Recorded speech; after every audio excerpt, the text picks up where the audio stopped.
Hello there guys and welcome back to the channel. Now I did have a very busy weekend, but now we should be able to knock these out in a bit quicker rate. So without any further ado, this is going to be video number 3 and it is 2025 Champions Ranked Part 1. So this is going to be the less successful bunch, even though that is a very hard and difficult thing to say, because I think we have had an amazing year of champions overall, all things considered. Not every single one champion is an absolutely meta dominant, but just about everybody, even in the less well ranked group, many of them have very good and solid purposes, and several of them I myself want to rank up or have ranked up for different reasons, because again, they do have a place in the game.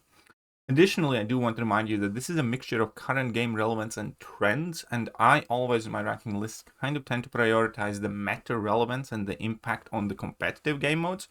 I do that for several reasons. Number one is because in a generic content, you can accomplish a lot with a ton of different champions. But the difference is that these champions, in my opinion, gain more value when they are the champions that people use when losing matters. You see, in every other game mode, aside from Alliance War and Battlegrounds, winning is effectively guaranteed eventually.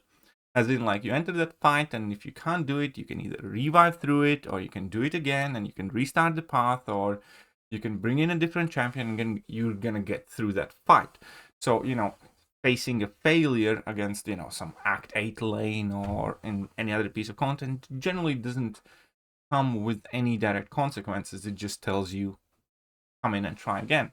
But there is no do-over in Battlegrounds. If you lose the match, you lose the match, you lose the points. Same in Alliance War, perhaps even to the highest extent. So what I kind of tend to value is which champions are the ones that the most skilled players with access to most, if not all, champions in the game tend to invest their catalysts, tend to use in the competitive situations, and tend to rank and learn and utilize. That is not to say that you can't do awesome things with champions that rank lower. Not at all. In fact, many of the champions that I rank lower, I like a lot. And I like to use them, but I can't place them higher. And the last thing is because the most meta-relevant champions are often also the most capable in outside areas of the game. It isn't always the case. A great example often that I use, for instance, Spiral. I rank up higher than somebody like, let's say, White Tiger. Even though I think White Tiger is a better champion, I think Spiral has more meta relevance and importance and significance in the game, because that is a champion that people, rank and use, and you end up facing more in Battlegrounds because Spiral does the things that people need to get done right now in competitive areas of the game, more so than others. So I think White Tiger is like more fun, cooler champion to use. I think there's more utility for White Tiger, but White Tiger just doesn't necessarily do the things that are in demand right now. Or even better example would be like some champion like Apocalypse, who used to be absolutely dominant, just and now has been kind of like left behind because of one reason or another, and because of the game evolving and defenders being like very specific counter requirement, and so forth. Without further ado, let's jump in it and start ranking champions. The first thing that I will note, the champion number 1 that I will not discuss here, is Imperiosa. That's because I don't have her yet. I haven't messed around with her, and she's brand new in the game, and we don't know her meta impact either. I do suspect she would land somewhere in the bottom of top 10, definitely in like spot number 12 and above. That is my sneaking suspicion, because she is a 4 out of 5 defender. I'm sure she's going to be made more annoying with some specific nodes. She also does have some good matchups and offensive use, and she isn't the type of defensive champion who can barely do anything on attack. And so far, the reception of Imperiosa seems to be quite good. And obviously, in the next iterations of the champion rankings that I will do in half a year, we will rank Imperiosa. But so far, I can't really formulate a strong opinion on her aside from my own initial impressions, which obviously can often be quite misleading. Another side note, I don't know why Leader has both tags 2024 and 2025 in the game. It's very weird, but fine. We're not going to re-rank Leader because we rank him in 2024 champion list. But the worst champion of 2025 is the new Falcon. And the thing is, the new Falcon isn't even a bad champion. As in, like, he can do things too, and in specific situations, he can be perfectly capable and, you know, competent champion. As in, like, if your first 7-star is Falcon, Joaquin Torres, it's not an awful 7-star to get. So that is what I'm about to say, that, you know, every champion this year can do things for sure. And starting, aside from, like, bottom 2, I would say, at the very least from Falcon, all of them I think will eventually have some sort of significance or place in the game as well. But it is undeniable that, you know, the man is just not being used anywhere outside from like very, very niche situation, but barely anybody's bothering to rank him up because, quite honestly, there's not much reason to. And this is actually one of the interesting discussions that I have had with a friend of mine. I don't know, maybe some of you will know him, Sid Supreme, where I actually went through line by line in Falcon's kit, and he has like 2 abilities. All of this text effectively is something that can be replaced with adjustment to his like base stats. Like, increase the potency of Falcon's bulwark pass. Okay, that's the SIG ability, but whatever. Here, like, most of these lines can be replaced with, you know, giving Falcon more armor, or just making him chunkier, or so on and so forth. For instance, you know, he has access to these debilitates, which are fine, but it's a debuff that doesn't do anything in itself, really. Like, if you really wanted to, you could just increase the duration of his debuffs and forego debilitates. The only reason it exists there is because it's just some debuff that interacts with inequity and despair masteries. But other than that, you know, it doesn't do anything in itself. And further, you know, Falcon does not gain precision buff when using dexterity mastery. Instead, he pauses trauma debuffs on opponent for 5 seconds. And speaking of trauma debuffs, that's, again, it's just kind of a damage multiplier. You know, you could effectively get just about the same effect by, you know, giving him more crit rate and somewhat more attack, and that's all he does. It's just basically slightly more damage. It's not even a great amount of damage. And then when you go across his abilities, the same thing. Physical vulnerability, what does it do? It doesn't do much in itself. It's just another kind of a damage multiplier. So the abilities that he does have, in fact, is that in one of the modes, he makes the opponent slightly more aggressive, which is kind of a pseudo-taunt ability. And the second ability is he's got slow. Everything else just kind of refers to his like damage or base stats, like increased block proficiencies. Like, great. It genuinely has barely anything in his kit, which is one of the reasons why I think his tune-up will not matter. He's the type of champion who would need like at least a medium level buff and like another 2-3 things that he can do to actually be of use. And that's also like a flaw in Kabam's champion making these days, I guess you could say. Because they can say a lot of things and there can be a lot of lines in a text, but oftentimes they don't even matter. And even in more successful champions, there's going to be like a significant portion of the abilities that barely make a difference almost all the time. And then there's going to be like few abilities that and few lines of text that do a lot of hard work. Like when the opponent activates special attack, inflict non-stacking slow debuff. There you go. That's like the thing that he has. He has slow. And that's it. Moving on. Mr. Knight. Now, Mr. Knight, I did not vote for him. I don't particularly like him as a character either from the series. But I think when people did vote for him, it's hard for me to imagine that this is what they wanted. The reality of Mr. Knight is, again, that he can do things, and you know, I'm sure there will be situations when Mr. Knight's going to be like a legitimate solid or one of the better options. Like I have seen where people want to use him for like a very, very specific alliance or fight.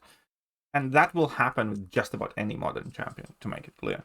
But for most part, Mr.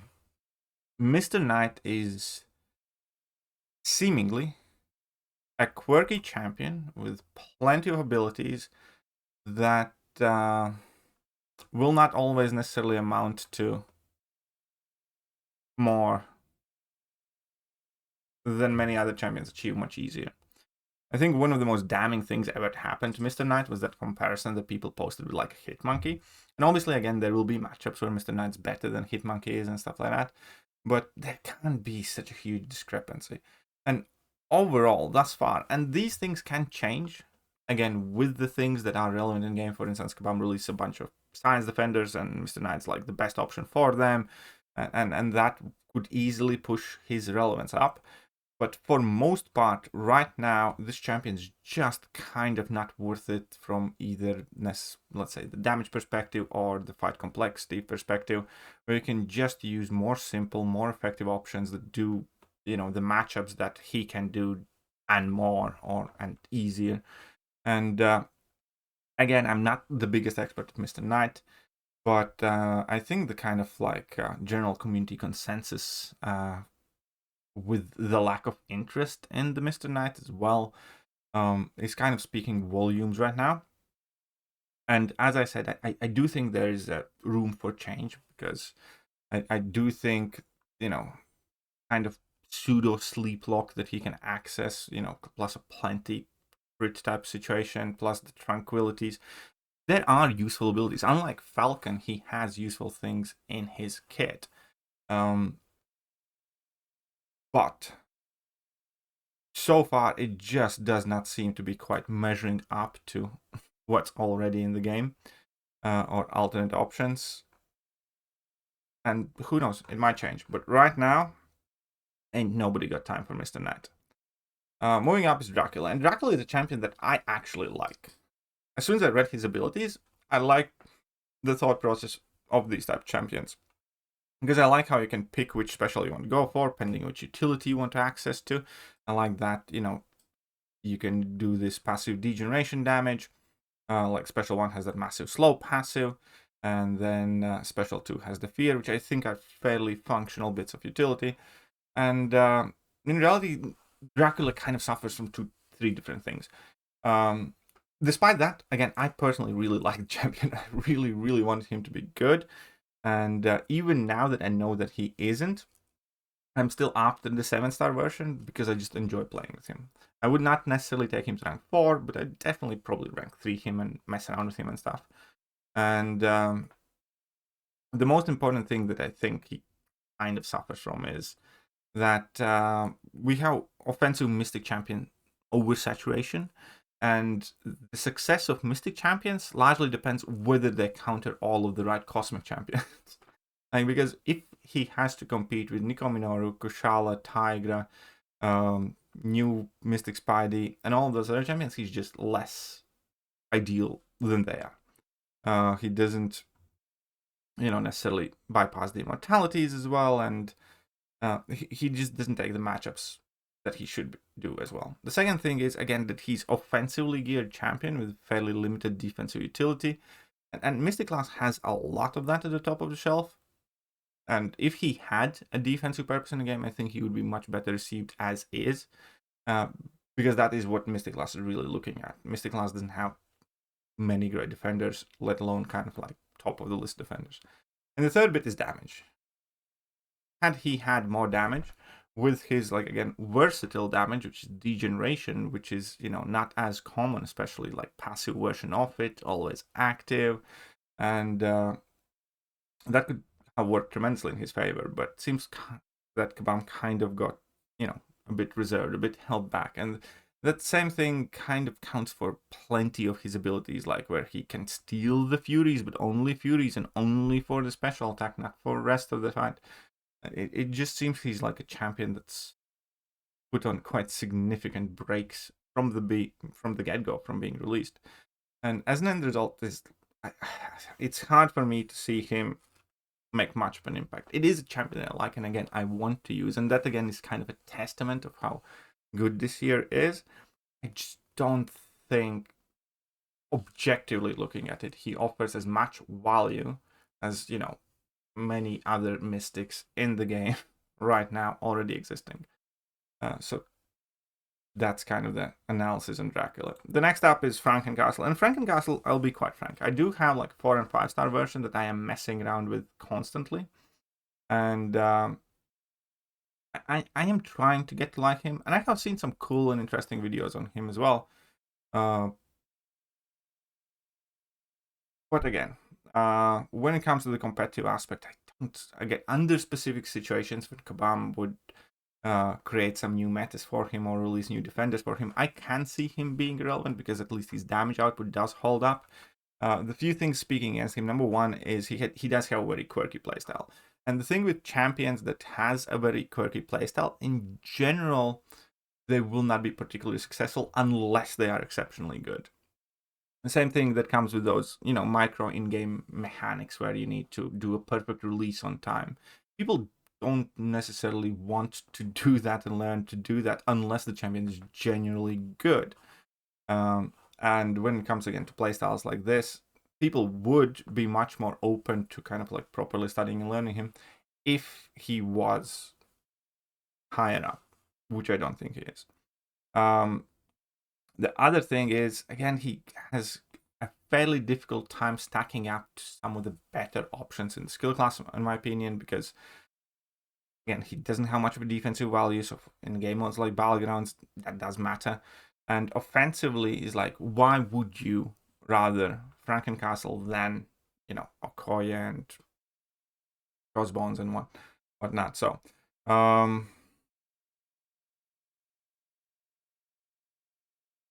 again, I can see him shifting up because he is a very recent champion in the game, and compared to all of the other champions, the most recent Titanpool edition, you kind of need to make a bit more gut calls because these champions might not have necessarily had all the time in the world to kind of express themselves. But so far, whilst he's objectively being admitted as better than the ones that we mentioned so far, and that are like a bit more mixed reviews on him, still does not seem to have grabbed the mainstay kind of like from the people. Again, that could change. Moving up, Silver Samurai. And Silver Samurai is suffering from why would you? and let me explain that. I think most of the mutant champions right now are in quite a bad predicament because from competitive aspect, you do have to compete with Onslaught. You do have to compete with Jean Grey. You do have to compete with Sinister. Now, all three of those are arguably top 10 champions in the game.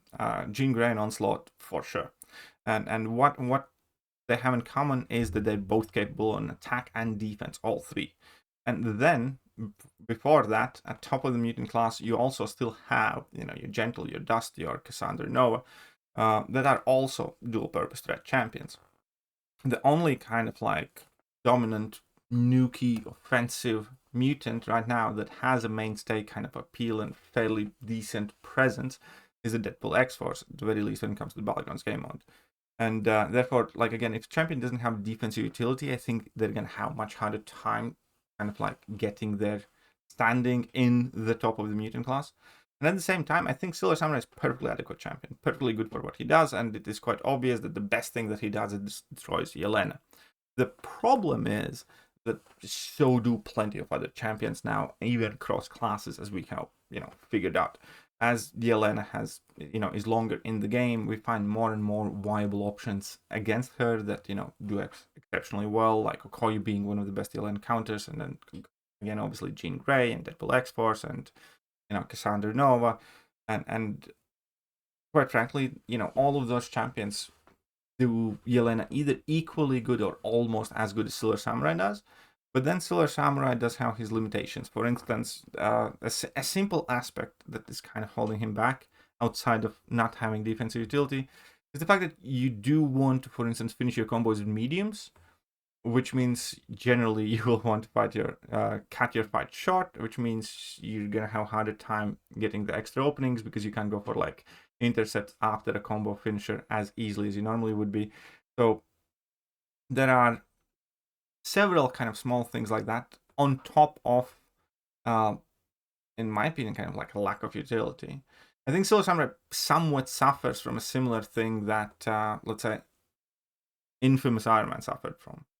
Infamous Iron Man got released as effectively a perfect bishop counter. The problem is that it's not that important to counter the bishop. And then the rest of the fight budget, he doesn't do as well. He's not awful, and neither is Silver Samurai. It's just that he's also not like exceptional when it comes to taking necessarily other fights. And that's the way I see Silver Samurai. I think he's awesome for real, and I just don't think it's that important to have yet another real counter that, you can also do that fight with plenty of other champions now. And that's where we live. I think he's cool. I think he's fine. I don't think he's awful or bad at all. But I also don't think he's more than what he is. Moving up, High Evolutionary. Now, I'll be absolutely frank here. High Evolutionary is like the worst 5-out-of-5 defender in the game. And I think recent meta, he's got a bit of a glow up because, he is made harder with some specific nodes. And I guess that is where he is going to come into play. It's similar to, where Enchantress exists now, and some other champions where he's going to be a meta merchant. Like, right now, in the current metas, if you don't have Starhand, Spider-Man, Call, or Okoye, he's going to be kind of annoying. Yelena can do him fine too, though. But that's where we are. In general, up until, like, this current meta, the man, I had him at rank 4, and I was running many different rank 3s over him easily because he wasn't that big of a defensive threat.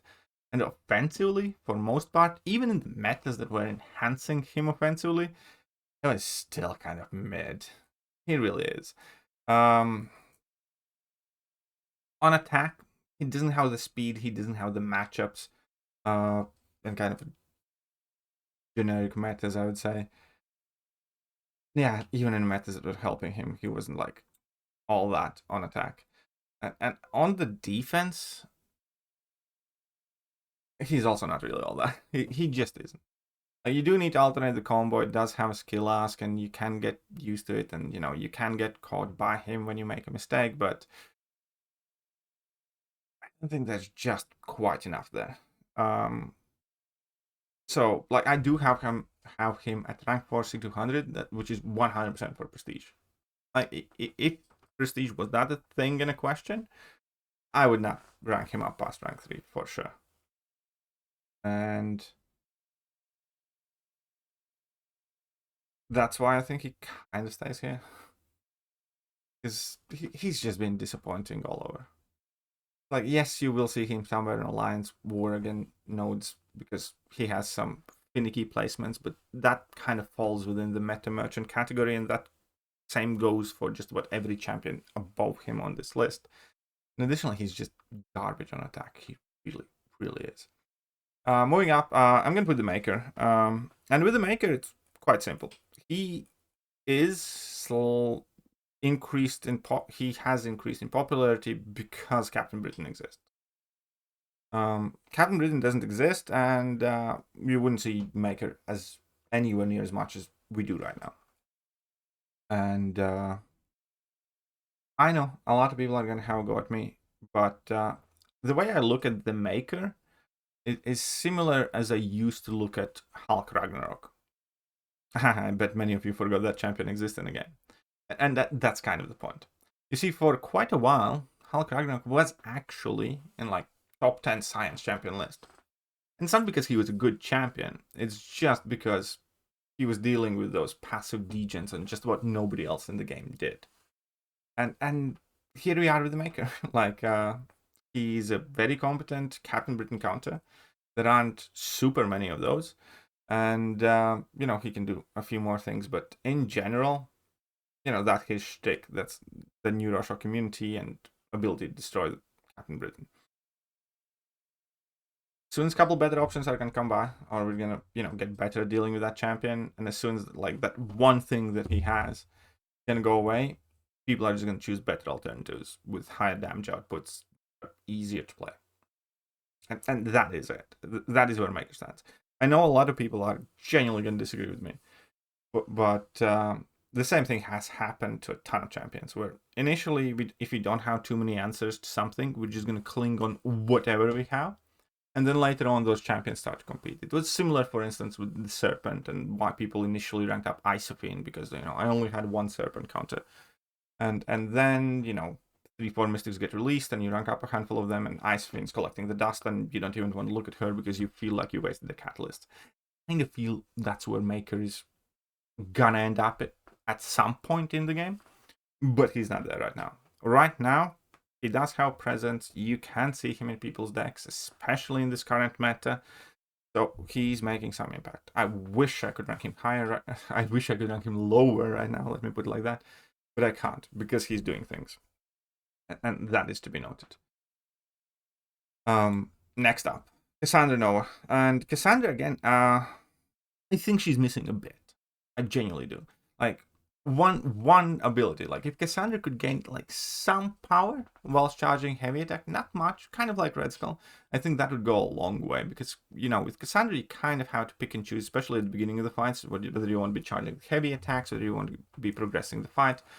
But overall, despite all that, I like her, and she is kind of like regaining some ground and proving her, you know, significance, because obviously, number one, she is a Yelena counter, and she has some abilities that are there effectively specifically to counter Yelena, and she's one of the champions that works with Downteds and Neuroshocks, and you know, she has a fairly unique playstyle, and there's a lot of non-contact hits involved in it, and all of that ends up with her being able to take a fair amount of the matchups that a mutant champion should.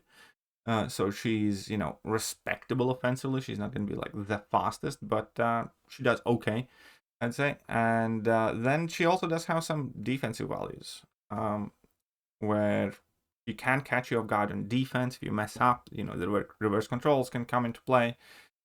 She does have her, you know, regen, where if that's active, you can't adjust her regeneration rate, and that's helpful. And again, handful of other metas, and she's just kind of proving herself to be in the mix. Moving up, next I'm going to give it to Lizard. Now, the biggest fear for Lizard is that Scorpion's coming to the game. Scorpion's coming to the game, whether he will still be relevant. Because currently, I do think Lizard does answer a fair amount of problems, and he is quite versatile with those Raptures, with his immunity to poison, immunity to heal block, and, you know, ability to go unstoppable and blockable. His synergy with Spider-Man 2099 Relic is amazing. He's also a very chunky lad that does have, you know, the built-in wither whilst opponents above 100%. That is super helpful to avoid yourself from hitting level 3s. Immunity to regeneration modification, I believe, unless I'm mistaken, but I'm quite sure that's, yeah, below base, only be reduced below 50 by skill champions. Yep, so that's that. And he's quite chunky. And I have played with him, and I think his damage is fine, his damage is good, his versatility is up there. Realistically, at the very least, on initial glance, on the paper, Scorpion has more. So, like, my objective advice would be, like, if you're thinking of ranking up Lizard and you only have space for one science champion, then maybe wait for Scorpion. Scorpion could be the better option, or likely would be the better option with more versatility, because Scorpion does have access to better immunities and more dots where you can pick and choose. And that's all true. I'm not going to deny it. But as of right now, currently in the game, I think Lizard is doing a fine job. He's made a very good impression on me. I have uploaded already a couple of videos on Lizard. You can feel free to watch it. And he does have, again, a fairly interesting and unique kind of playstyle where you think you have to cash out on your level 2 big, but the most important thing is just to make sure that your Raptures are sticking and you're applying as many of them, and the fights can go quite rapid with that. That said, it'll be interesting to see what happens with Lizard when the Scorpion enters, but this is where I'm gonna leave the Lizard right now. Next up about Lizard, we're gonna have Gentle, and Gentle again has kind of grown on me, because Gentle is much more competent defender than he initially would necessarily appear to be. Now, obviously, he does have plenty of solid counters, and like one of my personal favorites actually is Crossbones, because he can actually kind of rinse him. But again, Crossbones just is one of those champions that happens to synergize with plenty of things in the game, and that added level of difficulty from the extra nodes typically is what kind of tips him into being a problem. And again, he's, you know, competent bullseye counter, even though that's not like as relevant, but you know, he does have some other matchups that he can do reasonably well. Not the most versatile attacker, but again, in kind of like more generic fights, you can squeeze out decent results from him.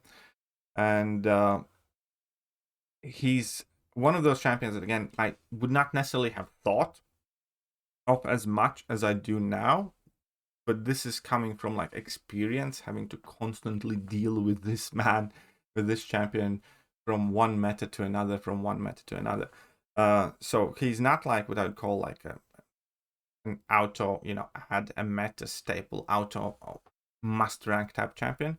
He's definitely within that tier just below, where, you know, you should not absolutely feel bad about ranking him, and whenever you do, you will find uses for him plenty of times over, because he constantly keeps coming back. He's not going to be there maybe every meta, but he's going to be there like 2 or 3 metas, or like every other meta. And yeah, that's what I think where Gentle lies. Next up, spot number 12, I'm giving to Lumatrix. And this is going to be another one of those cases where I actually really like the champion. I would like to rank him up more. I think he's cool. I think he has plenty of awesome matchups. I think he's quite unique. And from a pure design perspective, out of all the idol champions that I have played with so far, because I haven't played with Imperiosa, I like him by far the most. I think he has, again, a cool playstyle that you can kind of alternate. You can stick to the max damage output rotation, or you can make it up on a fly, and, you know, instead of doing level 2, level 1s, or level 1, level 2s, you can, you know, just spam your level 1s, for instance, and it's up to you exactly how quickly you try to ramp him up, or you try to ramp him up more organically, or you just go immediately for a ton of knockdowns, how often you're going to be using that evade, whether you're going to be building up endurances. I like that, you know, however you want to use Lumatrix, you can adjust to it, and like, whilst there is an optimal damage rotation, you know, deviating from it isn't like complete death sentence in terms of damage, which comes for a ton of champions. Like, so many champions in this game are like, you know, drop 2 level 1s, 3 heavy attacks, 2 intercepts, dash back twice, make sure your timers don't expire, and then, you know, up, down, level 2, and there's your damage. I really don't like champions like that. I like champions like Okoye, like Lumatrix, where you have flexibility in how you access your damage. Yes, there's ideal way to do it, but you don't have to. And there's not such a massive downside to it. When he came out, he definitely soared higher than spot number 12. I do think he has taken a step back. Part of the reason why he has taken a step back is the increased presence of the mutant class in the game. Because mutant class right now is buzzing. Like, it is up there, and there are so many great options. And I think that kind of directly hurt him.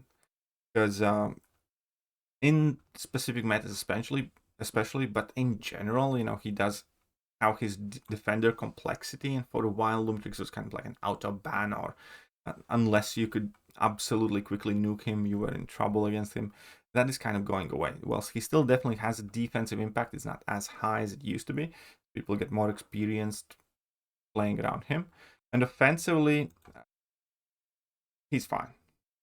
That's how I'm gonna put it. He can do certain fights, but that does involve fairly high skill level. I will grant that, or at the very least, familiarity with his exact kit. And that's part of the reason why people are maybe shying away from him. The other part is that he's still kind of a ramp up champion. If you could access his like max damage quicker, and he would be like somewhat faster, I think he would be way more popular. I still absolutely love him. I still think he's a great champion, and again, I like him the most of all idol champions. I don't think he's the most relevant idol champion right now in the game, and I'm gonna talk about that more in the next video, because that is it for this one. So 2025 champions ranked thus far. Here is the list of the champions that we ranked up. Let me know what you think. I know that a lot of people will disagree with me, but again, you know, please do so cordially in the comment section. And yeah, I will catch you guys soon. Bye-bye. Hello there, guys, and welcome back to the channel. So we have all the information